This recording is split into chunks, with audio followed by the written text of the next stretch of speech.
BRS అధినేత మాజీ CM KCR తన కుమార్తె ఎమ్మెల్సీ కవిత జైల్లో ఉండటంపై ఆసక్తికర వ్యాఖ్యలు చేశారు. మంగళవారం గులాబీ బాస్ కేసీఆర్ అధ్యక్షతన ఆ పార్టీ శాసనసభాపక్షం సమావేశమైంది. పార్టీ కేంద్ర కార్యాలయం తెలంగాణ భవన్లో జరిగిన ఈ భేటీలో పార్టీ ఎమ్మెల్యేలు, ఎమ్మెల్సీలు పాల్గొన్నారు. ఈ సందర్భంగా బడ్జెట్ సమావేశాల్లో అనుసరించాల్సిన వ్యూహం, కార్యాచరణపై కేసీఆర్ దిశానిర్దేశం చేశారు.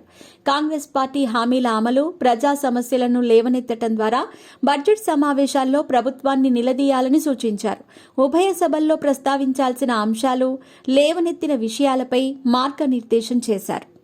అధికారం కోల్పోయిన తర్వాత కేసీఆర్ అధ్యక్షతన పార్టీ శాసనసభాపక్ష సమావేశం జరగటం ఇదే మొదటిసారి కావటం గమనార్హం.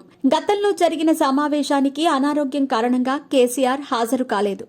అయితే ఈ అసెంబ్లీ సమావేశాలకు కేసీఆర్ హాజరు కానున్నట్లు తెలుస్తోంది. బీఆర్ఎస్ ఎల్పీ మీటింగ్ అనంతరం కేసీఆర్ కవిత అరెస్టుపై స్పందించారు.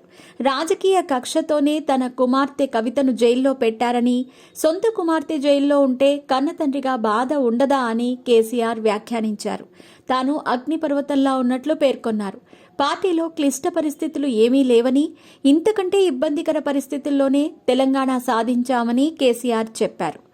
4 ఎమ్మెల్యేలతో కాంగ్రెస్ అధికారంలోకి రాలేదా? ప్రతిపక్షంలో ఉన్నప్పుడే ఎమ్మెల్యే బాగా ఎదుగుతారని కేసీఆర్ వ్యాఖ్యానించారు.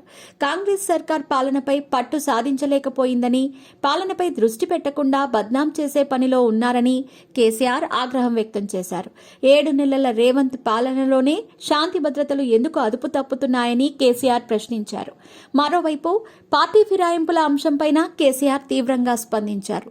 ఎక్కడో ఉన్న వారిని నేతలను చేస్తే పదవులు వచ్చాక పార్టీని వీడుతున్నారని అసహనం వ్యక్తం చేశారు.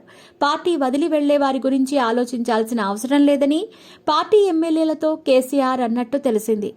మరోవైపు ఈ అసెంబ్లీ సమావేశాలకు శాసన మండలిలో బీఆర్ఎస్ పక్ష నేతగా మధుసూదనాచారిని ప్రకటించారు కేసీఆర్.